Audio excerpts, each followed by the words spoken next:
am the program coordinator of a regional program housed in Cairo in the Arab League, where we are advising the Ministerial Council for Water Affairs on how to address climate change on a regional scope.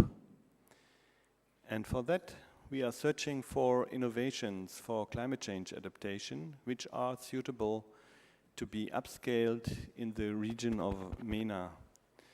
That's why, as a kind of project activity, we are visiting conferences like that and trying to enable and to motivate discourses about the newest innovations in climate change adaptation, such as desalinization. That's why we have teamed up here with MEDREC, one of the state-of-the-art institutes in the MENA region for desalination. And we have also invited some experts from Egypt, Sinai, and from Palestine to give us best practices on this very promising technology.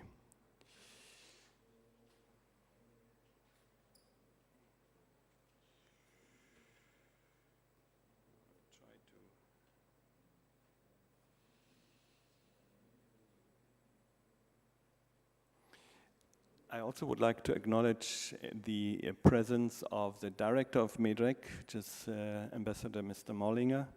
Thank you for coming here and teaming up with me together with Mr. Morillon, who have the hard work of a moderator today.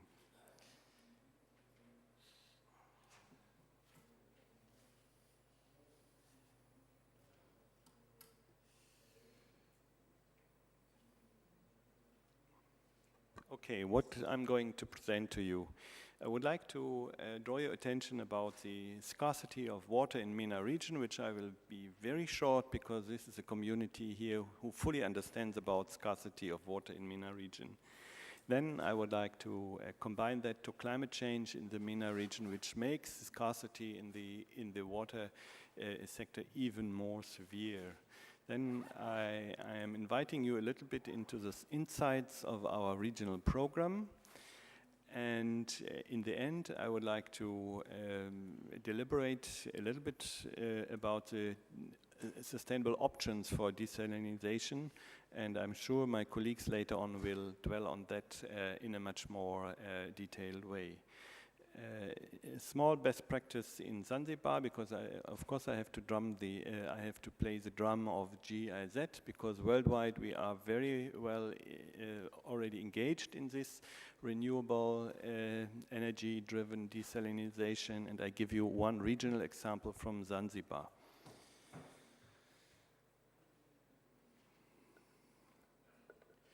Okay, why do we have to engage in desalinization?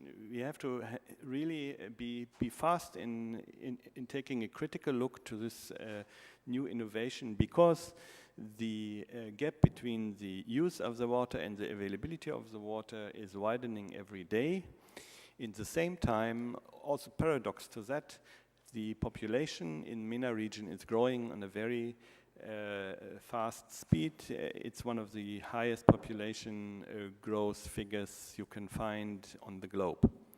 Food security is very dependent on the availability of water in the irrigated agriculture, and we have to also assume that 60% of the surface water which are enjoyed for irrigation in MENA comes from non-Arabic countries. From non-MENA countries. So you're dealing with neighbors who are increasingly also exploit this kind of water resources, so there will be a scarcity, an additional scarcity coming up from that side. And last not least, and this is the topic of our program, on top of all of these critical factors, you have the impact of climate change, which is anticipating that the precipitation is decreasing by and large. I don't give you figures because you know research is very ambiguous on these figures, but anyway we can say precipitation is decreasing. We are expecting increasing temperatures. We are also increasing enhanced risks by extreme events which will cause floods, etc.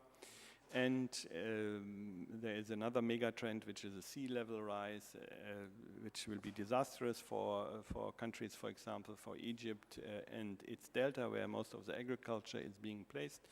So you can see that there are dramatic events ahead.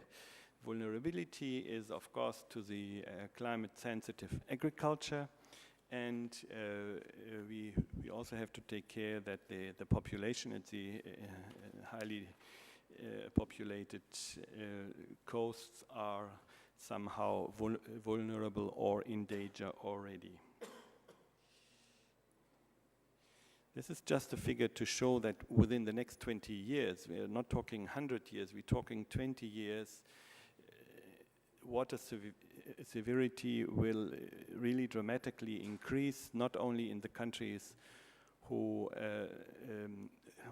are already suffering, but also in countries where you think that you still have plenty of water to be available, like countries in Syria or in Egypt. So if we talk 2025, most of the MENA countries are endangered by severe water scarcity. Okay, our program is aiming at strengthening the regional and national institutions for water to address the challenge of climate change in a more professional way. We are having our political partner, which is the LIS, the League of Arab States, with its Arab Ministerial Water Council, and we are also working or strengthening the Arab Center for Studies of Arid Zones and Dry Areas in Damascus, Aksat, where the former director of water, Dr. Abdallah Droubi, is sitting here with me. He is a colleague of our program now, and he is also helping me in preparing conferences like that. So thank you very much for having prepared this presentation for me. And the third partner is the UN ACWUA. This is the UN Organization for Western Asia for Economic and Social Commission. These two arms of the LAS are important arms in terms of implementation and of policy making, and also of communication and public awareness. So we hope that we are reaching out to the entire MENA region, but we are having a pilot countries in the first phase, which is from 2011 until 2014, concentrating on Egypt, Jordan, and Lebanon. Okay, we deeply believe that technical solutions like desalination are of course important to concentrate on in such regional programs. But we also believe that these technical solutions must be embedded into conducive frame conditions which are the policy and the strategy, which are on the second column, the institutional frame conditions, and then of course you have to command certain tools and methodologies to do your job in the right way. So on the column of policy and strategy, we are advising the Arab League to transfer their regional water strategy into an action plan to operationalize the regional strategy on water, and especially how to address climate change in this regional strategy. We also advise the different water ministries in the MENA regions how to mainstream climate change adaptation in their national strategic water plans. Also, we are introducing new instruments like climate change proving to all water investments, because in the action plan, for example, there are a number of investments which are planned by the Arab League from the Arab investment banks, as well as by national and international donors. And all of these investments should somehow refer back to the climate change challenge as well. So we would like to introduce a kind of tool which makes sure that all these major investments are scanned towards their implications to climate change. The second column you see institutional frame conditions, very important for the technical success of desalinization. That's what we believe, because you need decentralized services, you need subsidiary decision making, you need a multispectral, sectoral approach for this, and last not least, and this is in line with the Arab Spring, you need also a multi-stakeholder participation.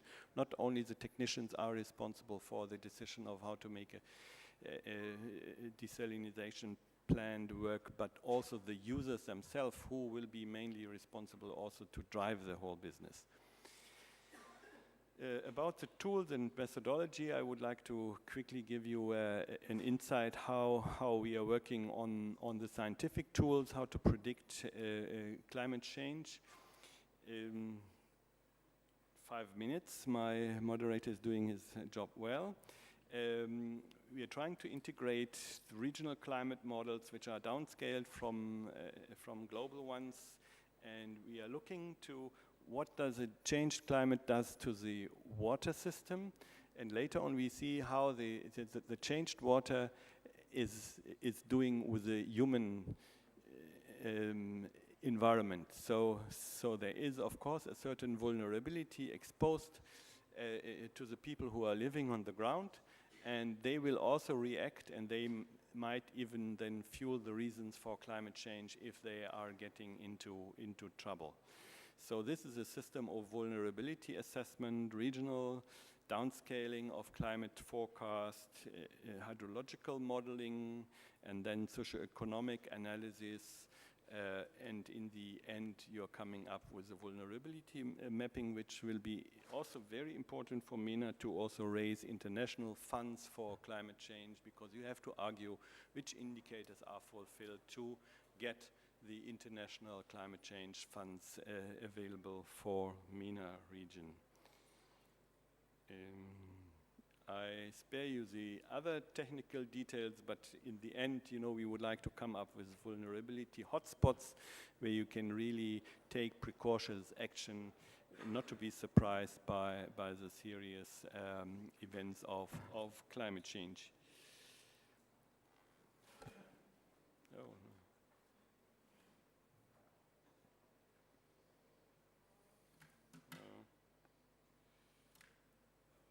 These are our 3 pilot areas in Jordan. I think it's very interesting because we are working there in the highlands, and we would like to give the farmers an alternative to their scarce rain-fed agriculture, which they are doing, and they are suffering from groundwater depletion. And the innovation idea is to give them an option to go from rain-fed agriculture to so-called solar farming. We provide them with solar panels, and with that they can feed into the electricity grid, and they get prices from the government guaranteed, and that's how to save the exploitation of groundwater. And parallel to that, we would like to give them techniques to artificially recharge the groundwater in their wadi system.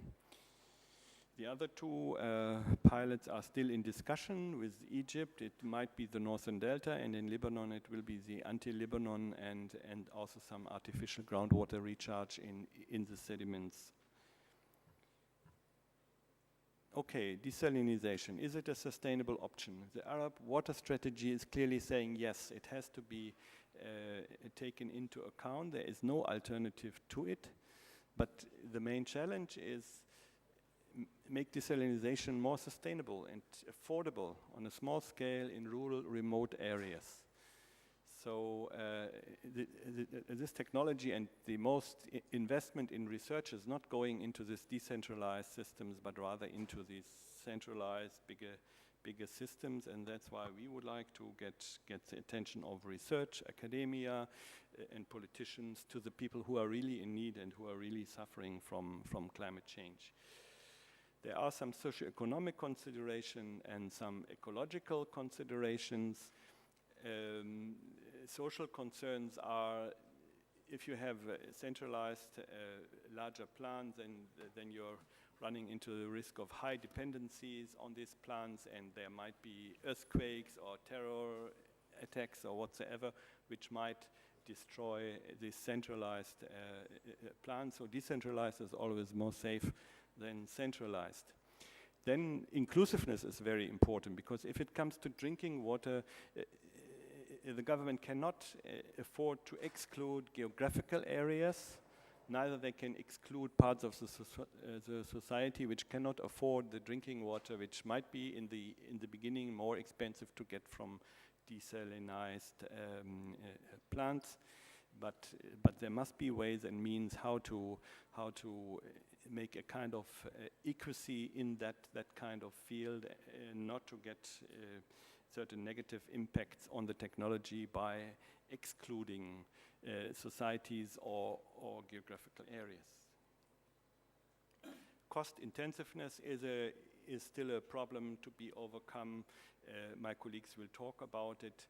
High operating costs due to the relation to energy costs is a difficult point to be addressed, and also then the long-term viability is also affected, because we all know that petrochemical revenues will be coming to an end somewhere and somehow.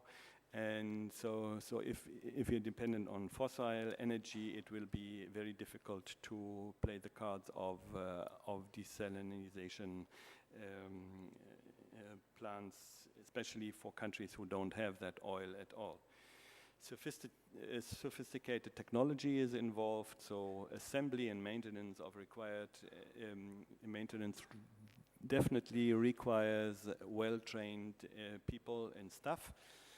And there must be hardware available and spare parts, so all of that for the development countries is really a challenge. I'm not saying that this should be the reason why we are not going for desalination, but we have to take in mind that all of this has to be overcome as frame conditions, and my colleagues will dwell on that. Another topic is crowding out. There seems to be, okay, this easy solution, why not to take the water from the sea and that's it? And in the meantime, we are disregarding even more obvious possibilities to save water in the distribution efficiency, while applying rainwater harvesting or while applying water reuse in agriculture. So there is a risk of crowding out of these other options, so we always have to really have a critical look on all of the factors of the different options at hand. Right, then the socio-economic opportunities. I'm not talking about risk only. The public-private partnership in providing water by desalination plants is a good option also to promote business in the locations, as well as to promote small-scale companies. So normally you need larger investments, which are so far being a realm of the public authorities. But if government bodies are no longer water producers, but also water purchasers and regulators, then there is a big task of the private industry in that technology, which of course needs to be regulated in a sense that the benefits really goes to the location. This means that we need to have incentives for local manufacturing, for local provision of spare parts and services, and for providing renewable energy to this technology. The last one, I promised Michel. Small-scale desalination, what is the big advantage? If we are going for decentralized desalination plants, we can increase the overall availability. We can reduce costs of transport, leakage, and distribution. We can achieve short implementation schedules for project sourcing, construction, and management. These plants will not take 20, 30 years of projection and implementation, but they can be built within a year or so. Ensure water security through multiple unit availability by a kind of network this will make the whole system more flexible and adapt also not only to climate change uncertainties, but to political uncertainties, to natural hazards, etc. And last not least, to provide opportunities to local contractors who would be able to manage smaller projects efficiently and economically. So we are saying, yes, it's feasible. We need decentralized desalination, and we must use renewable energy, but the question is how. So now with this kind of remarks, I would like to hand over to my technical colleagues, and I thank you very much for your attention. Thank you very much, Dr. Bartels, for this very interesting aspect related to desalination and climate change. I'm happy to introduce now our second speaker, Dr. Julian Blanco Galvez. He's one of the, I would say, the expert in the world for solar energy and solar application. He is actually working in the CIEMAT, which is a major research center in Spain. CIEMAT stands in Spanish Research Center for Energy and Environmental Technologies. Dr. Blanco has a versatile life shared between capacity building, private sector, research. He signed several books and many articles publication. He is board members and or advisors to many scientific boards, and he has already received many awards. Thank you. Thank you very much. It's really a pleasure and an honor for me to be here today, and I want to thank you especially Mr. Morillon and Mr. Mollinger from MEDREC. You can hear, but sorry. Mr. Morillon and Mr. Mollinger for his kind invitation to be here today. My presentation, I think that links very good with the previous one for Mr. Matthias Marcel, to talk about solar desalination as a, let's say, key issue to make possible the sustainable water supply in all the MENA region. There are many arguments just to justify why solar desalination, but I think that the most relevant and clear is the population. We have been in the Earth. You can see the evolution of the population during the last, let's say, 2 centuries. We are now in a pathway of increase the population in the globe, in the Earth, about 1 billion people every 12 years. We are just more than 7 billion people in the Earth. In the coming years, we are going to, for sure, to exceed the 8 billions in 2025, and much more than 9 billion in 2050. And by contrast, the water that is available for human beings, the fresh water available will remain constant, around 110,000 kilometers of fresh water that it is. There will be no more of that. And this means that we are going to need more and more water just to feed, to produce food for all the people that will be in the Earth. In the MENA region, the figures are quite similar and even more problematic, because we are not going to have any other possibility of water source. Here you can see this is from the latest World Water Council forum. What is the expected evolution in all the countries in the MENA region? The population increase and the per capita water availability. And you can see that in all the cases that it is expected is a significant decrease in this per capita water availability from here to the year 2025. If we see what is the use of the water, what is the availability of water from these countries, you can see that there is a strong dependence of groundwater extraction. This is made in an, let's say, unsustainable way because we are extracting much more water than for the natural processes we have this renew. So we think that this is not sustainable in the medium to long term. And it is estimated that the additional needs of water, fresh water in the region could be about 2.5 Niles, considering that 1 Nile is about 60 billion cubic meters per year of water. So the question is where we are going to find the water.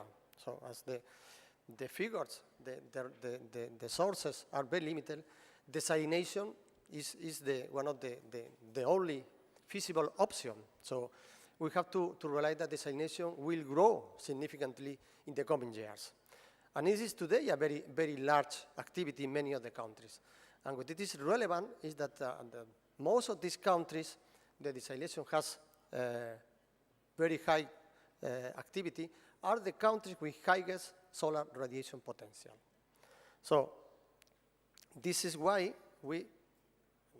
due to this coincidence, normal coincidence of availability of high value of solar radiation and the water problem, water scarcity, why justify first that desalination will be one of for sure, one of the options that we have to go, and the second is that to increase significantly the activity of desalination. As the energy is going to become a real problem because all the prospect tends to suggest that the energy will be an increasing cost and scarcity, renewables has to play a major role. So this is all the arguments goes to achieve the solar desalination. Not only could be an interesting option, but it could be one of the real options for the future if we can just to make sustainable the topic of the issue of the water in this region. What is the evolution from the technology point of view? There is has been many projects, development of technologies dealing with solar desalination. Of course, it's impossible to me to make a review of all these technologies of this. Here, just from one recent project, just make a review of all the number of what is the percentage of different technologies, combination, and you can see that up to now, all the typical projects we are dealing with a small demonstration project for rural, remote areas. And we are now at a moment which I call an inflection point, just to reverse this tendency of up to now a small project to go to large desalination projects, just to make it just a contribution of solar significant from the technological point of view.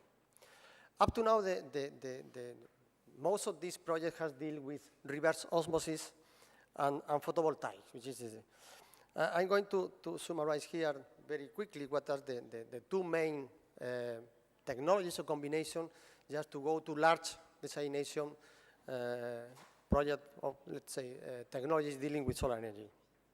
We have today, from photovoltaics point of view, 4 families of PV cells. We have the conventional crystalline silicon, that is called the thin film technologies. We are a number of let's say, type of modules which has in common that we can just manufacture it in a much more straightforward way with cost reduction. We have the multi-junction cells with very high efficiency, but also still very costly. And another family which is called novel PV technologies. Today, the average commercial figure dealing with efficiency, we have that the crystal silicon, we have efficiency between 15 and 20%, solar to electricity from commercial.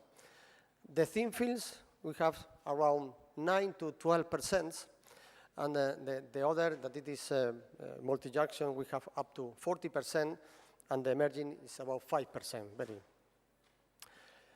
There is one of the reference institutions in the world about PV is the NREL, National Renewable Energy Labs, which is periodically updating this table which summarizes the status of the art of the development of PV cells with regard to efficiency. We have, okay, have also, right. We have, you can see that from the research point of view, we have up to now very high efficiency, more than 40% of multi-junction, and more than 20% in the research. So there is strong and intense research on this field. One of the most important facts that has happened with PV is the cost reduction. You can see here what expected. This is a table from 2009 that point out that if the trends continue, we could just be in the year 2012, I mean today, below 1.3 bahts per dollars per baht, installed baht. In fact, the current cost is much lower than that. We can see here, this is just the evolution during the last 2 years. We have just in these last 2 years, or 3 years, about 65% of cost reduction in all the PV families, in all the manufacturers, Germany, Japan, Chinese, etc. And these trends will continue. So this is just when this reduction, we have, for one side, very large PV plants. This is the biggest PV plant existing in the world, 97 megawatts in Canada. And when we go to desalination, the scheme of the plant is basically the same. Yes, we are going to provide the energy with the solar module, the PV. The scheme of the breakdown of the energy will be very similar, but we have a number of innovation dealing with the operation of the plant, because the PV panels provide energy which is continually changing along the day. We have now one of the, today, this moment is just on the bidding process. This will be the very first large reverse osmosis seawater desalination plant in the world. It's been launched by King Abdulaziz City for Science and Technology in Saudi Arabia. It will be located in the border of Kuwait. It will be a 30,000 cubic meters per day reverse osmosis plant with the upscaling to 60,000 later on. It will be powered by a solar field, PV field of 8 megawatt peaks. And it is intended to work in the island mode during the day, just with the solar field, and from the grid at night. This is just true. And it is going to provide significant information about how this kind of plant performs, and what is the behavior with a source of PV plant. This is not the only, there are another project that is going on the way. And the second, let's say, large technology to provide solar energy is CSP. Large solar concentration device, like this plant, this is in Nevada, 64 megawatts power plant, installed in the year 2007. There is a significant number of these plants now around the world, and especially in Spain. And the most important figure of item that has been introduced recently is the thermal storage.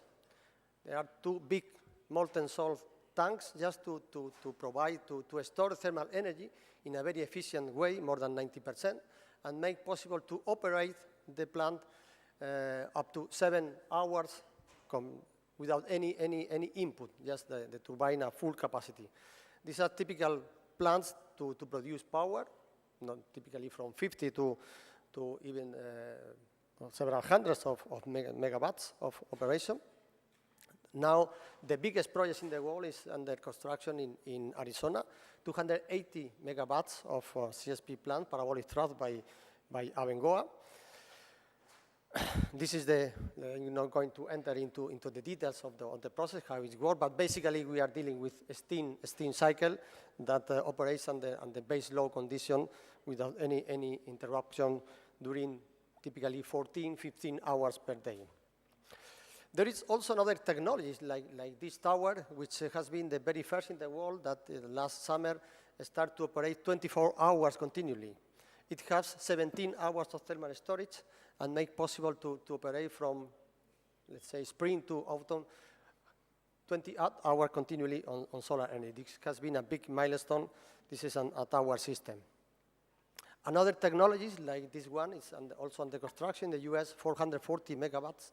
It's a tower system by a specific technology from Israeli company, but it is also on the way. So there is many these technologies which is clear and taking off around the world. And here, when we go to desalination, we have the basic idea that when we go to our typical steam cycle, if we need to put 100 units of energy into the boiler. The turbine, the electricity that we produce is about 40% of the energy, and the other 60% is thrown to the ambient through the cooling. So we are dealing with a huge amount of energy that is thrown to the ambient that it is needed from the thermodynamic point of view. So 100 mega power plant needs that, okay, just 2 minutes, needs that we have a huge amount of energy that we can use for desalination, because when we go to thermal desalination technology like MED, the enthalpy of the can need the process is very close to the one that we have in the exhaust of the turbine. So the challenge here is how to use this technology, this energy, to feed a desalination process. And then there is also here a number of projects like this one in Egypt. We have selected one possible location for a plant to combine a CSP plant plus desalination. In this case is MED, just to make use of the steam of the turbine. We have made a number of different assessment, estimation of how would be the configuration. There are different options, and we are just now in one of these let's say projects just to try to identify what could be the optimization from the production of power and water. So we walk to the beginning. When we go to the MENA region, we have a significant challenge for the next year. It is expected an increase of population of 65%, water demand 80%, power demand 200%. And then the options are very reduced, and we have here the solar energy is one of the biggest potential in the world. So it makes full sense just to try to use this resource as much as possible. Just to give you an idea of what is the potential, you can see here with today's technology what would be the size that we need just to provide all the water and needs by the MENA region, by the European Union, or by the whole world. And this is the activities, very briefly, that we are addressing in our center. I want to introduce you my center. It's Plataforma Solar. It's a center in the south of Spain belonging to a public Spanish institution called CIEMAT, dealing with energy and environment. We have a very large tradition because we were initially was founded with an idea for the International Energy Agency. We have collaboration with many institutions, universities, and companies all over the world. And we have a number of structural projects, and water is a key issue. I'm the responsible of all the water area about projects, because the argument that I said before, the synergy between solar energy availability and water issues. And that's all. Thank you very much, and I'm sorry for the delay. Thank you very much, Dr. Blanco. Very exciting presentation. I'm happy now to introduce our third speaker, Dr. Ibrahim Raled El Sayed from Egypt. He is presently the chairman of NSSCWW, which means North and South Sinai Company for Water and Wastewater, meaning he's fully involved in governance, management, techniques of water companies. His recognized expertise made him publish a lot of papers in scientific magazine. Please welcome Dr. Ibrahim Raled El Sayed. Assalamu alaikum.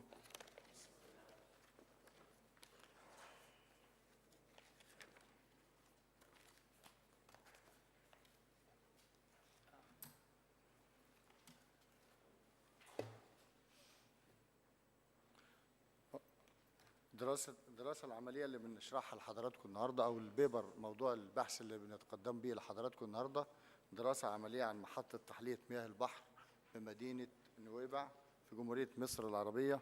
المحطة تعمل بنظام الRO بالأو ريفيرس اسموزيس، اللي هو الضغط الاسموزي العكسي. قبل أن نبدأ في عملية التحلية فأنا يعني استأذنوني يعني جزء من دقيقة أن أنا أشرح لكم إيه الفكرة أو فكرة عملية التحلية وليه إحنا اخترنا مدينة نويبع أنها تكون محل البحث في البيبر بتاعتنا. هي فكرة التحلية أن إحنا بنتحصل على مياه شرب، مياه صالحة للشرب من مية البحر طبقا للمعايير العالمية والمعايير اللي بتطبق في مصر أيضا، والاثنين متفقين مع بعض على أن المياه الصالحة للشرب درجة الملوحة فيها بتكون لا تتعدى 500 جزء في المليون. وعملية التحلية هي إجراء للحصول على مياه الشرب من مياه البحر بتخفيض درجة الملوحة إلى الحد المسموح به طبقا للمعايير العالمية والمصرية المعمول بها. في أنواع كثيرة أوي من أنواع التكنولوجيا في تحلية مياه البحر، هي طبعا أشهرها أو الأكثر شيوعا هو الضغط الأسموزي العكسي، رغم أن في أنواع تانية من التحلية زي المالتي ستيج أو السيرمال بمعنى بصفة عامة اللي هو المالتي ستيج فلاش والام اس اف والمالتي ستيج والام اي دي والام في سي، كل أنواع التحلية التانية والإلكترودياليسيس، ولكن أشهرها تداولا دلوقتي لأن هو ده الأرخص في السعر والأنسب في التكنولوجيا بالنسبة للوحدات المتوسطة الحجم. بالنسبة للوحدات الأغشية المشهورة في الممبرينز، في 3 أنواع عندنا من الممبرينز. في نوع السبايرال ووند ده يعني ده أكثرها شيوعا، وفي البليت أند فريم، وفي الهولوفاين فايبر وده تقريبا أوقف إنتاجه.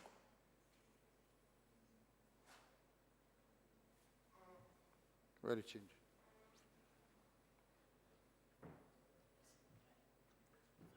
This. Yeah.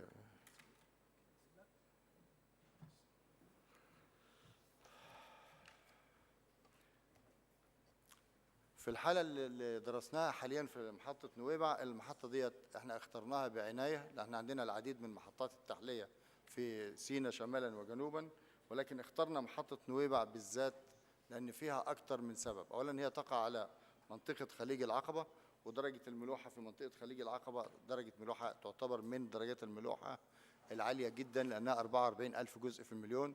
خليج العقبة خليج مغلق على نفسه، مفيش فيه أنهار بتصب فيه، فمالوش مصادر غير المطر اللي نازل أو بعض المياه الجوفية المتسربة وهي ضئيلة جدا. مدينة نويبع اخترناها لأن برضو مكان المحطة في نويبع، لأن مفيش مصدر مياه بديل خالص في نويبع غير إن نعمل محطة تحلية، فاضطرينا نعمل محطة تحلية ديت. وعشان نختار المحطة اخترناها في دلتا مخرج وادي وتير، وده هيبان معانا قدام في الكيرفات لما نخش شوية في البحث ليه عملنا القراءات ديت وازاي خدناها وازاي تحصلنا عليها. ازاي يعني قد تسأل حد من الحاضرين يسأل نفسه ازاي خفضت الملوحة وازاي عليت الملوحة، ده بيبان من تغذية مياه الجوفية للآبار. الدراسة تمت وشملت التصميم الرئيسي للمحطة والتحليل عن التكلفة الكلية لإنشاء المحطة وتقييم المحطة ونظام التشغيل الأوتوماتيكي والصيانة لها. المحطة طبعا على أحدث موديل بتشتغل بنظام السكادا سيستم، فيها كل التكنولوجيا الحديثة اللي ممكن تخطر على بالكم.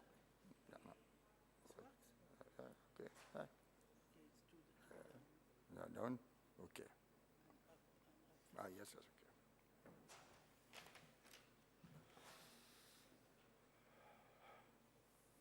المحطة محل الدراسة بتاعتنا انشأت في مدينة نويبع في أغسطس سنة 2001، ودلوقتي بقى لها تقريبا حوالي 11 سنة. اشتغلت 5 سنين بسيستم اللي هو معدل استرجاع الطاقة عن طريق الهيدروليك توربو تشارجر، وده كان بيخلي الباور كونسامشن تقريبا في حدود من 7.5 إلى 8 كيلو وات. ولكن احنا طورناها بعد كده، بعد ما اشتغلت 5 سنين استخدمنا سيستم تاني اللي هو نظام استرجاع الطاقة أو تبادل الطاقة اللي هو البي اكس.